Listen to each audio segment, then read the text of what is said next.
The last survey of Kepler-186f. The first frame of the documentary is almost too beautiful to trust. Kepler-186f fills the lower half of the screen in a rust-red crescent, its terminator line glowing with thin blue weather. Beyond it, the primary star hangs small and old, less a sun than a coal under ash. The survey vessel, Ardent, enters orbit without music. Nora Vale had forbidden music in the opening sequence. No strings, no choir, no borrowed awe. Let the planet speak first, she says in the production log. Milo, the autonomous camera drone, obeys by recording an impossible shot, the Ardent descending from outside itself, framed against the pale limb of the planet. No external drone has yet been deployed. Nora flags the clip as a rendering error and keeps it anyway. Below them, the capital city shines. Silver causeways over amber wetlands, spiral towers with moving skins, transit lines pulsing through the air, water climbing vertical gardens. Nothing is ruined, nothing burns. The city is not abandoned in the human sense. It is maintained, awake and almost empty. Nora records her first voiceover in a cabin lit only by instrument panels. Mission Day 1. Human Documentary Survey, Kepler-186f. Subject: the last embodied week of the first confirmed non-human civilization. We were invited to observe, not assist. We were instructed to record, not interpret. Those were the words in the transmission. I'm repeating them here because I suspect they will become harder to obey. Caleb Mercer, mission astrophysicist, listens from the doorway. You already sound like you are apologizing, he says. Good documentaries usually begin as apologies. Bad ones do too. Nora looks past him to Milo hovering in the corridor, lenses folded like black petals. The drone's status light blinks 3 times. It has been doing that since orbit insertion. The manufacturer manual says 3 blinks means anticipatory capture. Nobody at the manufacturer can explain why the mode exists. The landing platform is a circle of dark glass at the center of the city. When the Ardent touches down, the platform displays a map of the vessel before the hatch opens. It labels every crew member in clean English. Nora Vale, documentary director. Caleb Mercer. Astrophysics. Milo. Camera system. Temporal offspit. Unstable. Caleb crouches beside the text. That last line should bother everyone. Nora points Milo toward it. It does. Keep rolling. The guide waits at the edge of the platform. She is tall, with gray-blue skin that catches the city's light as a quiet sheen. Her eyes are dark, reflective, and patient in a way Nora dislikes immediately. Patience can be hospitality. It can also be proof that someone has seen your ending. You are late, the guide says. Nora checks the mission clock. By whose schedule? Ours, the guide says. By approximately 4,000 of your years. She introduces herself as Elira, last civic speaker of the Western Magnetic District, last voluntary liaison to the human survey, last person, she says without ceremony, who still enjoys having hands.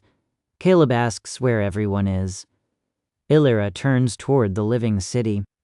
Still here, she says, just less interested indoors. Milo rises without command and records a slow pan across the empty avenue. Later in review, Nora finds a crowd in the reflection of a tower. Thousands of Kepler citizens standing silently behind the human crew, watching the arrival. In the direct footage, the avenue remains empty. The license to film is delivered as a bowl of black water. Elira places it on a table in the reception hall, then touches the surface with one finger. Light spreads through the liquid and becomes a contract, not written in words, but in images. 7 rotations of Kepler-186f, full access to public ceremonies, interviews by consent, no interference with the transition, no removal of biological material, no attempt to preserve a body against its owner's declared will. Caleb reads the translated terms twice. You wrote a non-intervention clause because you expected us to intervene. Illyra smiles. We wrote it because you are young. Our civilization is old enough to know suicide when we see it. Your civilization is old enough to name what it fears. That is different. Nora signals Milo to widen the frame. The exchange is good. Too good. The kind of argument editors love, because both people sound certain, and the audience can feel certainty beginning to rot under them. The first public ceremony takes place in a transit garden. 100 Kepler citizens arrive by walking, not because walking is necessary, but because the ceremony is dedicated to last uses, last shoes, last thirst, last wait on soil. They are not solemn in the human way. Some laugh. One elderly citizen complains that the official farewell fruit is underripe. A child, or the Kepler equivalent of a child, keeps asking whether magnetic life will still allow embarrassment. Illyra translates selectively. Why did you leave that part out? Nora asks. Because your people will make us grand if I am not careful. You do not want grandeur? Grandeur is what observers add when they do not know how to respect ordinary things. Nora uses that line in the rough cut. The transition chamber is open to the sky, an amphitheater crossed with a weather station. Curved metal ribs rise from the floor and hum at frequencies. Caleb can measure but not explain. Each citizen steps into the center, speaks a phrase, and becomes surrounded by a faint green field. There is no flash, no scream. The person simply becomes less definite. Edges blur. Skin becomes weather. The field brightens, then folds upward into the ribs. Afterward, the floor is clean. Caleb stops filming notes and starts taking medical readings. No residual tissue, he says. No thermal bloom, no measurable neural substrate. Illyra watches him pack instruments with hands too steady to be defensive. You are looking for the place where death hides. I am looking for proof that it doesn't. Then you are still looking for death. That evening, Nora records a private log in the Ardent's editing bay. Behind her, Milo replays the ceremony on 6 screens, each at a different delay. In one delay, the transition citizens vanish. In another, the chamber fills with light shaped like bodies. In the longest delay, 13 minutes after the ceremony, one of the vanished citizens turns toward Milo's lens and raises a hand. Nora does not see it while recording. I need the audience to understand that consent is not automatically comprehensible, she says. A choice can be real and still unbearable to witness. Caleb thinks witnessing without resistance is cowardice. I think intervention can be a form of colonial vanity. I also think I am saying that because no one has asked me to sacrifice anything yet. Milo marks the clip important. It has never marked anything important before. On the second day, Illyra takes them to a museum built for a species that has never visited it. The entrance hall contains no Kepler artifacts. Instead, there is a weathered road sign from Kansas, a cracked ceramic bowl from Lagos, a child's red mitten, a brass telescope, a plastic hotel key, a violin case, and a New York subway map with stations that do not exist. Nora lets Milo drift ahead. These are from Earth? Some are, Illyra says. Some are from Earths that did not happen. Some are from Earths you would call impossible, because you survived the decisions that erased them. Caleb folds his arms. You expect us to believe you cataloged alternate human histories before contact. No, Illyra says. I expect you to believe the evidence reluctantly. The museum displays futures as rooms. Earth under oceans higher than towers. Earth ringed with mirrors. Earth quiet after language has moved into machines. Earth with no cities and more forests than memory. Earth where children study the Kepler transition in school and decide it was beautiful. Earth where no one receives the warning. That room is the smallest. It contains one image, An ocean basin without water, continental shelves exposed like bone, cargo ships lying on dry silt, their hulls split by heat. A date stamp flickers in the corner. 40 years from the present. Nora asks Milo to zoom. The drone refuses. Its lenses iris shut, then open again on another exhibit. The ardent landing platform, recorded from above. Nora sees herself stepping down. Caleb behind her. Milo in the air, filming. The image is old, not simulated old, not theatrically degraded. Old in the material sense.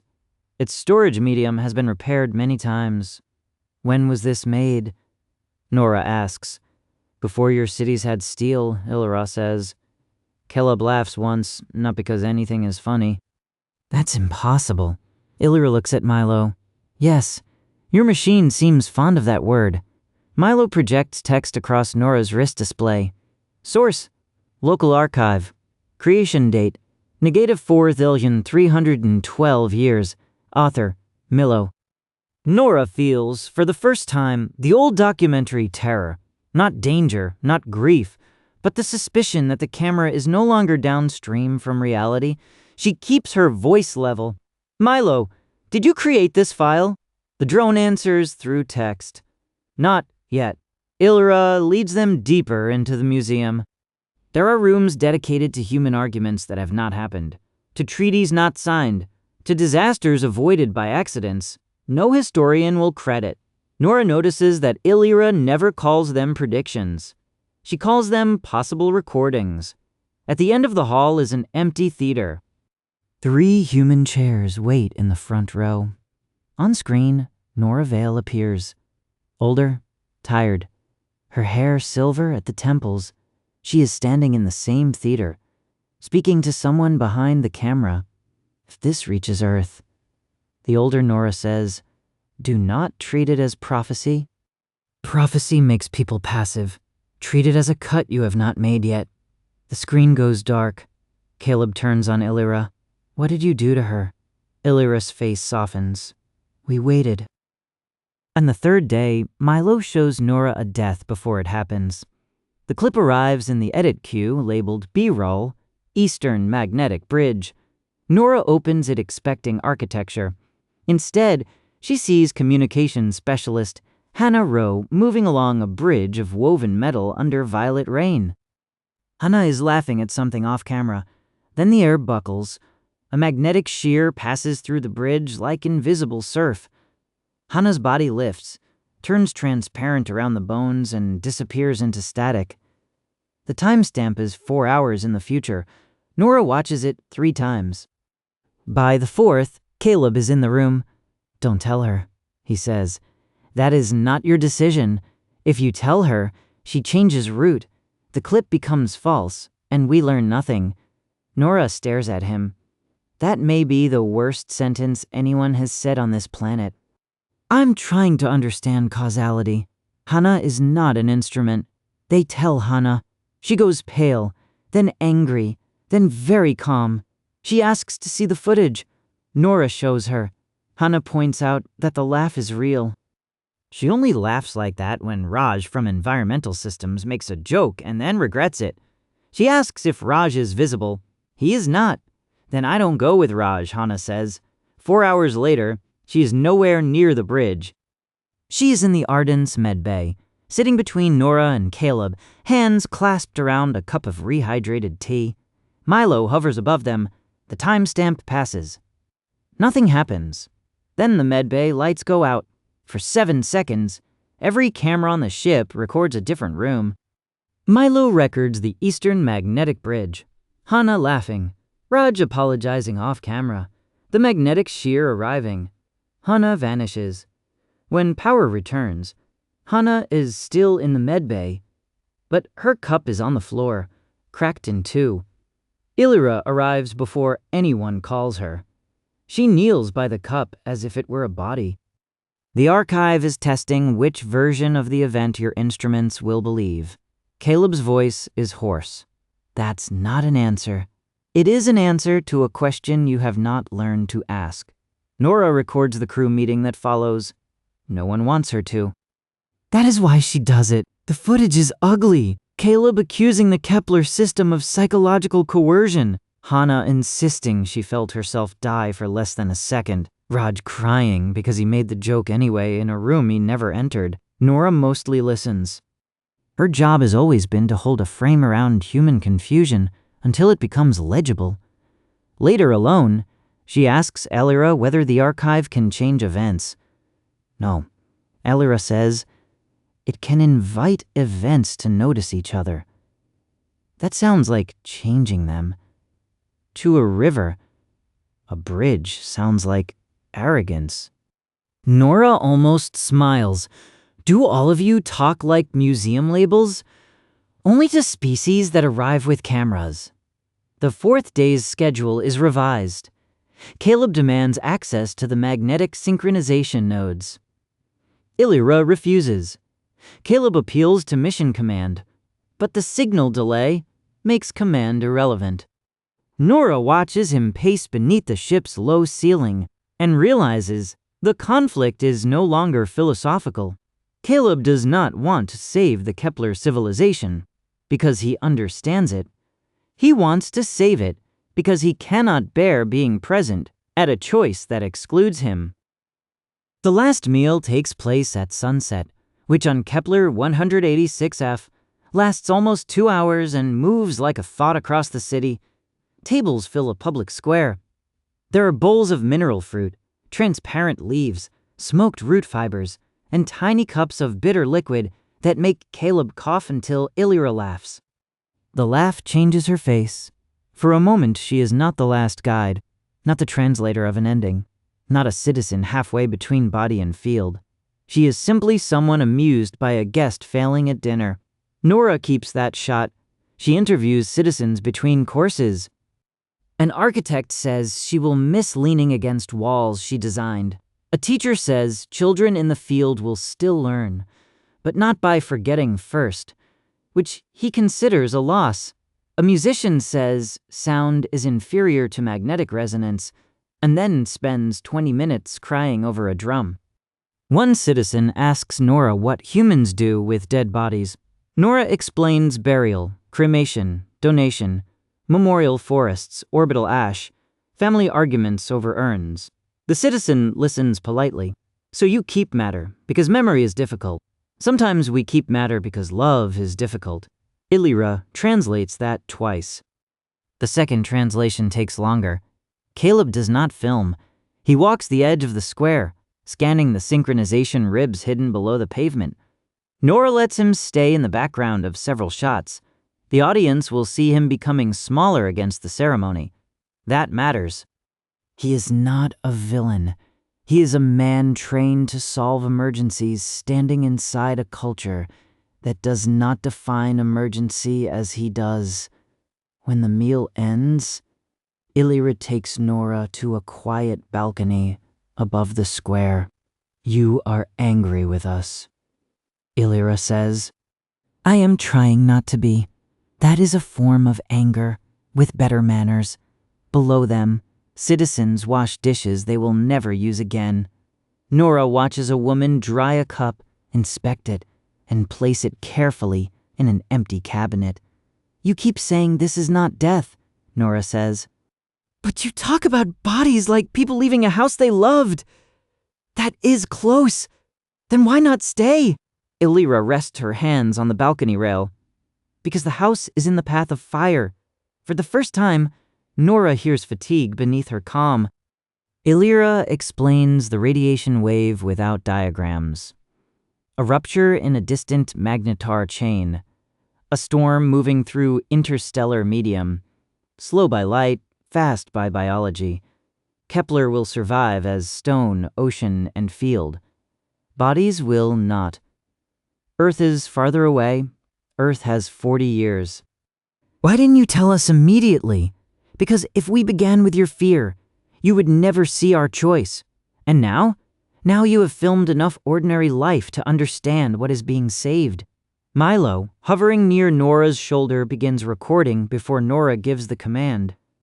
Its red tally light reflects in Elira's eyes.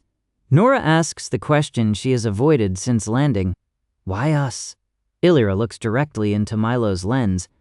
Because your camera was already here. Caleb moves before dawn. He leaves the Ardent with a portable field disruptor, 2 medical drones, and the grim confidence of a man who has renamed trespass as rescue. Milo wakes Nora by projecting his route across her cabin wall. Nora finds him at the Western Synchronization Node, a bowl-shaped plaza surrounded by sleeping towers. Beneath the plaza floor, magnetic conduits pulse like veins. Thousands of citizens are scheduled to transition through the node that morning. Caleb, she says, breathless from running, stop! If I can interrupt one node, we prove reversibility. To whom? To them. To us. To anyone who still thinks a civilization deserves a second opinion. Illyra arrives behind Nora, walking slowly. That frightens Nora more than urgency would have. Caleb Mercer, Illyra says, if you damage the node, the district will not remain embodied. It will transfer badly. Memory without sequence. Identity without edges. You will not prevent death. You will invent a crueler metaphor. His hands shake over the controls. You expect me to trust you. No. I expect you to understand that distrust is not permission. He activates the disruptor. For 3 seconds, the city screams. Not through speakers, through structure. Towers ring. Water lifts from canals. Every surface brightens green-white. Milo's camera fractures into 12 feeds. Nora sees Caleb as a boy in a classroom. Illyra as a child with silver paint on her hands. Earth without oceans! The Ardent leaving! The Ardent never leaving! Nora herself standing in the museum theater, older saying, treat it as a cut you have not made yet. Then Illyra steps into the node. Her body becomes the ground path. The disrupted field pours through her. Nora sees her outline shudder, lose detail, return. Caleb drops the device as if burned. Silence falls so hard it feels manufactured. No citizens vanish. No one dies. But across the district, thousands of transition lights dim. Illyra is on her knees. Caleb reaches for her. She flinches. That is the moment that breaks him. Not the cosmic wave. Not the museum. Not the future footage. The flinch. Nora keeps filming because Illyra, still shaking, looks at the lens and nods. Later, in the medical bay, Caleb records a statement. He does not excuse himself. He explains the logic of intervention, and then names its arrogance. I thought their consent was contaminated by fear, he says. I did not ask whether mine was contaminated by panic. The statement becomes one of the documentary's central interviews.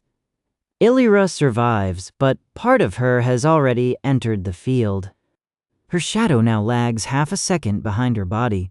When she speaks, Milo sometimes captions words before her mouth moves. The 7th day begins early. The true archive is not under the city. It is around it. Illyra takes Nora beyond the last transit garden to a plain of black grass where magnetic towers rise like tuning forks. The air tastes metallic. Every step produces a faint harmonic under the soil. Nora brings Milo, 2 handheld cameras, and no crew. Caleb asks to come. Nora says no. He accepts the answer, which is how she knows he has changed. At the center of the plane is a human editing console, not similar to one, not translated into a friendly interface. Human, Nora's preferred layout, her shortcut keys, her color labels, a coffee stain in the shape of South America near the lower left corner. This is mine, Nora says. It will be, Illyra replies. The archive needs a human anchor because the warning cannot be sent as raw Kepler memory. Earth will reject it as signal noise, alien manipulation, hallucination, hoax, myth. But a documentary has a primitive power advanced civilizations sometimes forget. It can make disbelief sit still long enough to look. The magnetic field can preserve the film. Milo can receive fragments backward through the entangled camera system. But the translation between Kepler memory and human trust requires one embodied human mind at the moment of synchronization. For how long? Nora asks. Illyra does not soften the answer. Long enough that your crew can leave. Long enough that the film can finish. Long enough that Earth can receive a warning in a language it mistakes for its own. And after? After is not a place bodies measure well. Nora laughs once. It sounds like Caleb's earlier laugh in the museum, and she hates that. Milo projects a sequence of clips across the console. Nora interviewing Illyra. Nora arguing with Caleb. Older Nora in the museum theater. Earth dry. Earth changed. Earth building magnetic shelters. Earth ignoring the warning. Earth surviving in some versions and becoming a museum in others. You said you waited for us, Nora says, but you waited for me. We waited for the person who would keep filming after understanding what filming cost. That is a terrible thing to admire. Most virtues are terrible when they finally become useful. Nora thinks of every documentary she has made about other people's grief. Mining towns after collapse, flood villages, a generation ship strike. She had always believed distance was respect. Stand back. Frame carefully. Do not steal the event by becoming its hero. Now the event has built a chair for her. She asks for 1 hour. Illyra gives her 2. Nora conducts the last interview in the city square because Illyra wants the empty tables in the background. The light is soft. Milo holds a perfect frame. Caleb stands behind the camera, silent, his face wrecked by the knowledge that he is not the one being asked to stay. Nora begins with the question humans will ask first. Are your people dead? Illyra considers this with care. No. But we have given up many things your language uses to prove life. Hunger, touch, private pain, the surprise of a face in a mirror. If you need those things to call us alive, then we are becoming something else. Do you mourn that? Of course. Then why does everyone look so calm? Illyra smiles. Because your cameras arrived at the end of a long grief and mistook discipline for serenity. Nora lets the silence breathe. This will be the clip everyone quotes if anyone survives to quote it. She asks whether a civilization has the right to leave physical existence voluntarily. A civilization has the right to continue by means available to it, Illyra says. Bodies were one means. The field is another. Your mistake is thinking a form becomes sacred because you are afraid to lose it. Caleb would say fear protects life. Caleb is correct.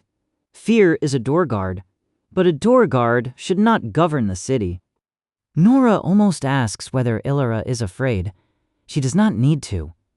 The answer is in Illyra's hands clasped tightly in her lap, enjoying each other while they can. The final question is not on Nora's list. Did you know I would stay? Illyra looks toward the empty tables. We knew you might. That is not the same. No, it is the difference between archive and prison. For a while, neither of them speaks. The city hums. Somewhere beyond the square, the last synchronization begins. The air gathers a green brightness too subtle for human eyes until Milo boosts the exposure. Illyra reaches across the space between chairs. Nora takes her hand. The contact is brief. Professional almost. But Milo's focus system hunts wildly, as if the gesture contains too much future for one lens. Illyra's body dissolves at sunset. She does not vanish upward like the others. She becomes a field around the square, a voice in the metal ribs, a pressure in Nora's teeth, a warmth in the camera housing. Milo records no image for 42 seconds. Only audio. On the track, Illyra says, "Now we can begin." The Ardent leaves Kepler-186f with one fewer human body and one impossible film. Nora's official status is listed as field casualty, voluntary, unverified. Caleb refuses that wording and records an addendum. Nora Vale remained as translation anchor by informed choice after receiving full mission context. If Command edits that sentence, I will leak every raw file we have. Command does not edit it. Command has other problems. The documentary assembles itself during the return burn. Clips move in the timeline while the editing bay is locked. Audio cleans itself. Translation improves. Milo hovers in the center of the room. Lenses dim, as if dreaming. Caleb tries disconnecting the system from the ship network. The film continues rendering on dark screens. The opening shot remains the impossible exterior view of the Ardent descending toward Kepler, paint-franked and freed, and very why. The first rule of documentary is that the event does not belong to the witness. The second is that witnessing changes the event anyway. I believe the art was in minimizing that damage. Kepler-186f taught me that some events invite the witness because, without witness, they cannot finish becoming real. Caleb watches alone. He pauses the film whenever Nora speaks, then rewinds, then lets it continue. The final sequence is not in any raw folder. Earth appears from high orbit 40 years after the survey. The image is steady, documentary clean, merciless. The oceans are gone from the shallows first. Coastlines have become cliffs around empty basins. Storm systems move with brown dust at their hearts. Cities shine under protective grids. Some are alive, some are museums of heat. The date stamp is 40 years ahead. Not prophecy. A cut not yet made. Then the camera tilts down toward a dry Atlantic basin where a structure has been built in the shape of Kepler's magnetic towers.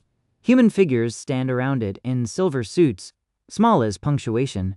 The structure powers on. A green field rises.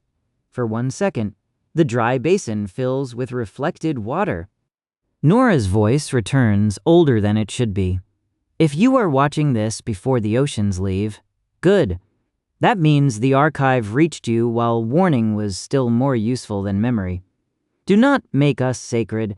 Do not make them angels. Do not waste time deciding whether transformation is death. The wave does not care what your philosophers conclude. A pause, then softer. Tell Caleb I used the shot of him apologizing.